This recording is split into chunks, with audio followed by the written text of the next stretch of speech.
O Centro Cultural Ítalo-Brasileiro Dante Alighieri apresenta Benvenuti, seu encontro com a cultura italiana.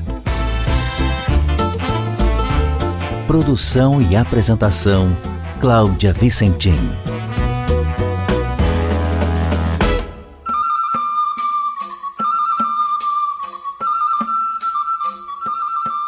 Florença, capital da Toscana, ou mais conhecida como a capital italiana das artes, concentra um dos maiores patrimônios culturais do mundo. A cidade é berço do Renascimento, onde encontramos o mais visitado museu do país, a Galeria degli Uffizi. E muito do que se vê hoje em Florença é herança ou influência de uma poderosa família que dominou a cidade e, por que não dizer, boa parte da Europa por 3 séculos, os Medici. A família Medici controlou os cenários político, econômico e cultural durante todo o período da Renascença. Uma dinastia que envolve muitos personagens citados nos livros de história, mas que teve origem humilde. Os Medici saíram do interior da Toscana no século XIII para trabalhar em Florença, ou Firenze, como chamam os italianos. Na época, uma grande potência financeira que atraía centenas de pessoas dispostas a arriscar a sorte no então disputado centro comercial do país europeu. Hábeis nos negócios, os Medici trabalhavam com tecidos, mas logo perceberam que poderiam ganhar muito dinheiro no mercado financeiro, mais precisamente com bancos, e foram tão competentes no ofício que acabaram por fundar a primeira grande instituição financeira multinacional da Europa. Enriqueceram rapidamente e usaram muito bem o poder econômico. Mesmo sem título de nobreza, adquiriram autoridade entre os políticos e governantes da cidade, interferindo de forma direta nas decisões mais importantes na administração, nas artes e até na religião. Com jogos de favores, presentes, patrocínios, governaram Florença e região como bem entenderam. O poder dos Medici era uma espécie de monarquia não oficial, uma autoridade política que superava o poder legítimo das instituições republicanas. A influência da família Medici cresceu a ponto de se tornarem duques e grãos-duques da cidade, isso já no século XV. Histórias e curiosidades não faltam sobre essa rica e poderosa família. O Medici Bank, por exemplo, é tida como a instituição que redigiu as primeiras regras sobre empréstimos. Emprestar dinheiro, aliás, era uma das principais armas dos Medici para conseguir apoio e influência. Um dos membros mais famosos da dinastia foi Lorenzo o Magnífico, que merece lugar de honra entre os Medici e também na história de Florença e da Itália. Protetor das artes, poeta e habilidoso estadista, Lorenzo reuniu um grande círculo de intelectuais e humanistas que espalhou o movimento renascentista por toda a Europa. A ele se atribui a projeção de Florença à capital das artes e da cultura. Diplomata nato, ganhou o apelido de Agulha da Balança. O poder dos Medici chegou à Igreja. Filho de Lorenzo o Magnífico, Giovanni de' Medici, mais conhecido como o Papa Leão X, transfere o poder da família Medici de Florença para Roma. Leão X é tido como companheiro de adolescência de ninguém menos que Michelangelo, o então jovem artista, autor de extraordinárias obras, como as esculturas de Davi e a Pietà, foi acolhido pela família ainda criança no Palazzo Medici Riccardi, primeira grandiosa residência dos Medici.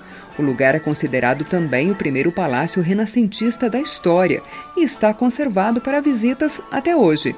É uma das muitas obras imperdíveis para se visitar em Florença.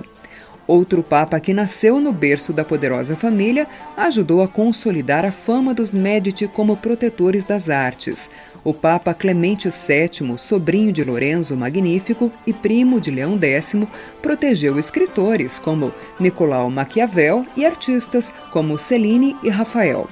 Dizem ter sido ele a encomendar a Michelangelo o desenho do Juízo Final da Capela Sistina. Clemente VII também arranjou o casamento da sobrinha que se tornou a famosa Catarina de Médici, rainha da França, esposa de Henrique II, uma das mulheres mais cultas de sua época. Foi mãe de 3 reis da França, Francisco II, Carlos IX e Henrique III, além da rainha Elizabeth da Espanha e Margarete de Navarra. No seriado Reign, disponível na Netflix, uma mistura de ficção com história, Catarina de Médici é apresentada como uma mulher com excepcional habilidade política e grande conhecimento em venenos, que ela usaria para resolver alguns problemas caseiros e diplomáticos. Dizem também que ela foi responsável por tornar famosa a gastronomia francesa, tendo levado à corte do marido os melhores cozinheiros de Florença e do mundo. Participar de um banquete promovido pelos Médici era um grande prestígio e conta-se que muitas sobremesas e pratos famosos até hoje foram criados por chefes que queriam impressionar a família. O tiramisu e o gelato, por exemplo. Ter a aprovação da família Médici em qualquer área era passaporte para o sucesso e para o prestígio. Em 3 séculos de poder, a dinastia Médici rendeu muitas histórias que viraram livros, filmes e séries. Outra que vale a pena conferir é uma coprodução anglo-italiana que narra a ascensão da família e os principais acontecimentos que marcaram sua história. Médici Masters of Florence traz no elenco como patriarca o famoso ator Dustin Hoffman.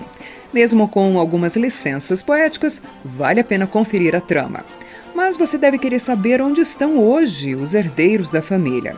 Na verdade, a linhagem direta dos Médici extinguiu-se em 1737, quando Gian Gastone, último poderoso da família, morreu sem deixar filhos, assim como seus irmãos.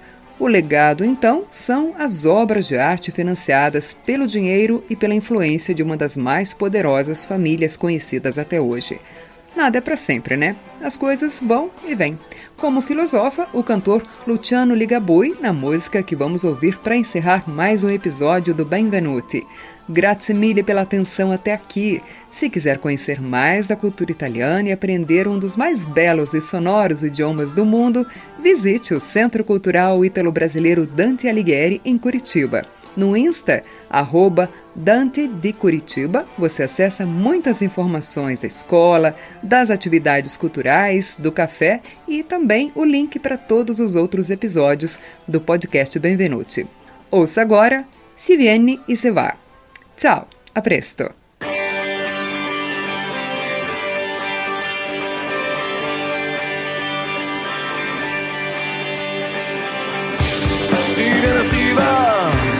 Comunque ballando, pensando una vita forse non basterà. Si viene si va, allora tenendo la vita per la coda, nel caso che Dio non sia in sede. Si viene si va, tenendosi stretti, tenendosi dritti, che così si fa. Si viene si va, per sempre fra gusto e dolore, più o meno.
Você acabou de ouvir Benvenuti, seu encontro com a cultura italiana.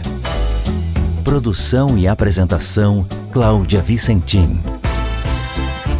Realização Centro Cultural Ítalo-Brasileiro Dante Alighieri. A Itália é aqui.